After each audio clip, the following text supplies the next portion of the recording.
السلام علیکم. تم ٹک ٹاکر کو شرم نہیں آتی محرم میں ویڈیو بنانے میں؟ اور محرم کے 10 دن رک جاؤ گے تو مر نہیں جاؤ گے. فالوور لائک کے پیچھے مر رہے ہو نا, اور 10 دن ادب کرو گے تو مر نہیں جاؤ گے. اوپر سے تم لوگ نوحے پہ تم ٹک ٹاک بنا رہے ہو. اب لڑکیاں لڑکے واک کرتے اور بیٹھتے ماتم کرتے. نوحے پہ تو کوئی نبی پاک کا مدینہ دکھا دو, کوئی ذکر رسول دکھا دو, کوئی اللہ کی تصویر دکھا دو, اللہ کے نام کی تصویر دکھا دو. نوحے پہ تو تم اپنی نمائش کرنا چھوڑ دو. تم لوگوں کو شرم نہیں آتی؟ ایک تو تم میوزک پہ ٹک ٹاک بنا رہے ہو, وہ بھی 10 محرم کو تو بخش دو, مسلمان ہو کہ نہیں. اگر تم 10 دن یا 15 دن رک جاؤ گے محرم کے, ادب کر لو گے تو تمہاری ٹک ٹاک کوئی بین نہیں ہو جائے گی, فالوور لائک کم نہیں ہو جائیں گے. اپنی نمائش کرنا بند کر دو ان 10 دنوں میں. خدا کے لیے حسن حسین کی قربانیوں کو دیکھ لو.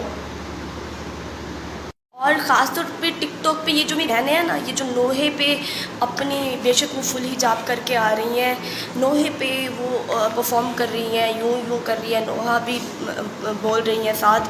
اور نوحے کو تو بخش دو. کوئی نوحے پہ نبی پاک کی مطلب مدینہ شریف, کعبہ شریف کی تصویر دکھا دو, کوئی قرآن پاک کا ذکر دکھا دو, کوئی اللہ پاک کی پک یہ نام کی پک دکھا دو. اور دل میں احترام ہوتا ہے خاص طور عورت ذات کا.